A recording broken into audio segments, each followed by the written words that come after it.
Faith is an attitude of confidence. You have gotten on planes and you sat in your seat and went to sleep, or you started looking at a movie and you'd never seen the pilot before. You get on buses, you don't know the driver from Adam, and yet you fall asleep until you get to your stop. You've been to the Cheesecake Factory. You've never seen the chef. You don't know what the kitchen looks like.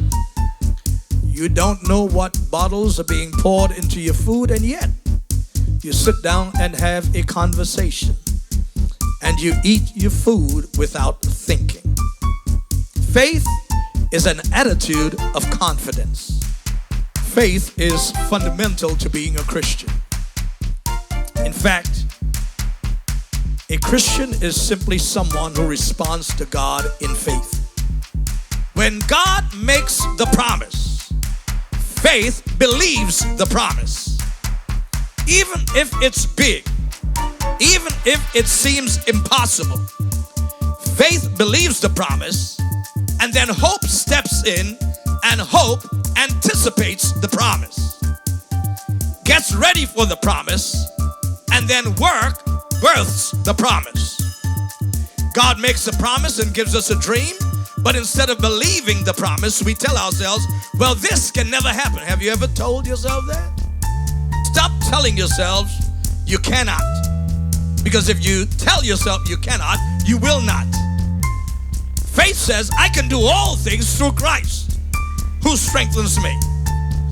God makes the promise. Faith believes the promise. Hope anticipates the promise, and work gives birth to the promise. The Bible teaches us that you have input on how much God will bless you. Two blind men approached Jesus on one occasion, and they wanted to be healed. Matthew 9:29 says, then he touched their eyes, saying, according to your faith, be it unto you. According to your faith, because you are going to get what your faith is going to allow you to get. There's some things you're not getting right now because your faith will not allow you to get it. According to your faith, which means there are different degrees of faith. And you get what you get in life on the basis of what level of faith you're operating on. For example, the Bible teaches that there is one level that we will call no faith. Jesus went to his hometown and he wanted to bless the people in his hometown, but he was unable to bless them because they had no faith. Do you remember the disciples were in a storm on the Sea of Galilee? And Jesus said, let us cross over to the other side of the lake. So if Jesus said, well, you're going to cross over, even if it's a storm, you are not going under. Say amen, somebody. When the storm erupted, they panicked. And they had, the Bible says, little faith. So first of all, we have folk who have no faith. And now we got folk who've got little faith. Little faith is better than no faith. But there are some things that will not happen with little faith. No faith, no blessings. Little faith, little blessings. And that is why you need to graduate to another level of faith, and that is called great faith. Matthew 8:10 says, a Roman soldier came to Jesus and said, Jesus, would you heal my servant? And Jesus said, okay, I will go with you to your house. But the soldier said, Jesus, you don't even have to come to my house. You just got to speak the word. Stay where you are. And if you speak the word, my servant would be healed.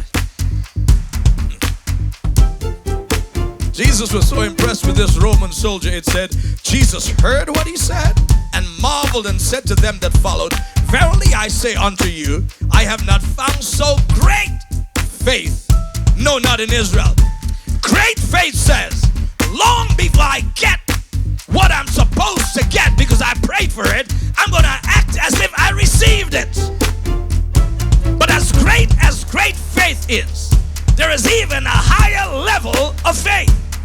The highest level of faith that you can be on is what I call crazy faith. It is faith gone wild. ridiculous faith. Crazy faith is when God has given you a promise and God has given you a dream that is so unbelievable, so out there. When people hear it, they think that you lost your mind. Listen to me, folks.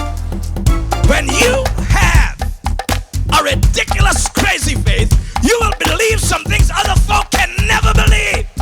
And you'll attempt to do some things that other folk have never attempted before. Crazy faith believes God can do anything. That is why, if you're going to talk to somebody about some crazy dream, make sure you're talking to somebody who has already received some crazy blessings. Faith says, I'm going to obey God in spite of the consequences. Because sometimes faith will get you into trouble. Sometimes faith will put you in the lion's den. Sometimes faith will get you fired. Sometimes faith will cause you to be talked about. Sometimes faith will cause you to lose a few friends. But when you've got faith, you will say, I don't care what the circumstances are.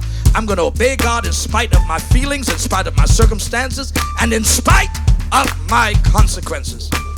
And then crazy faith thanks God in advance before you receive it.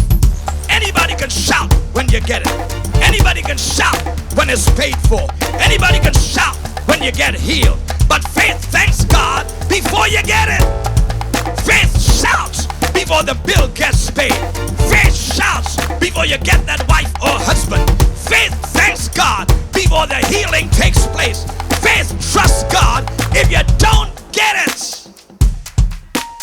Some things you haven't received yet, it doesn't mean God is not going to provide it. Keep trusting Him. By believing, some impossible things can happen in our lives, and ultimately, heaven will be our home.